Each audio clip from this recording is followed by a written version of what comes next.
Gender reveal party gone wrong?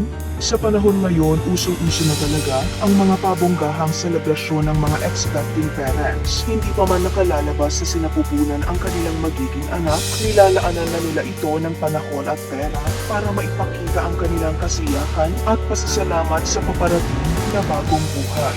Ito ang inaabangang gender reveal party ng karamihan. Sa pamamagitan ng iba't ibang klaseng paandar, idinaraos ang selebrasyong ito para sa surprise revelation kung ano ang magiging kasarian ng kanilang anak. Pero paano kung ang sanay masayang gender reveal party ay mauwi sa hindi inaasahang trahedya?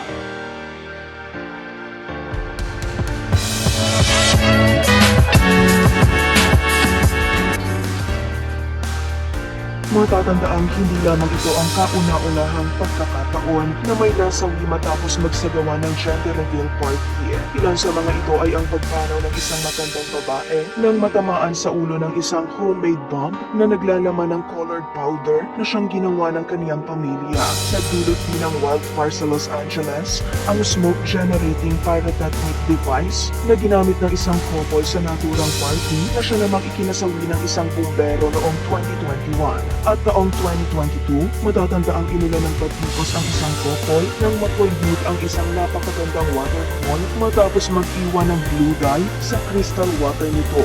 Samantala, ito ang isang nakapanlulumong kaganapan na siyang trending ngayon online. Kumakalat kasi ang video sa isang gender reveal party mula sa bansang Mexico. Mapapanood na excited ang mga bisita, lalong-lalo na ang mag-asawa habang nakatanaw sa kalangitan at inaabangan ang paglipad ng kanilang inihandang aircraft. Ito ang naisipang bonggang pakulo ng couple kung saan magbubuga ito ng kulay pink na usok kapag babae at kulay blue naman kung lalaki ang kanilang magiging anak.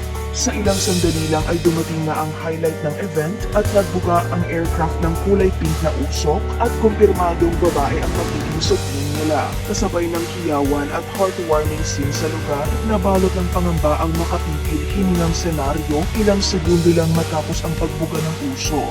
Bigla kasing humiwalay sa fuselage ang left wing ng Piper PA-25235 aircraft habang nasa ere, dahilan para mag-crash at magpaikot-ikot ito habang bumabagsak. Dahil dito, kalunos-lunos ang sinapit ng 32-year-old na pilotong kinilalang si Luis Angel, isang residente mula Navolato. Hindi man nakuhanan ng video ang mismong lugar ng pinagbagsakan, pero makikita sa mga larawan ang naturang tragic incident. Ayon sa mga pag-uulat, malubha umano ang kondisyon ng piloto bago pa man naidala sa pinakamalapit na ospital. Subalit sa kasamaang palad, hindi na ito kinaya pa at binawian din ng buhay. Sa kabilang banda, inula naman ang magkahalong reaksyon ang naturang insidente mula sa ilang netizen.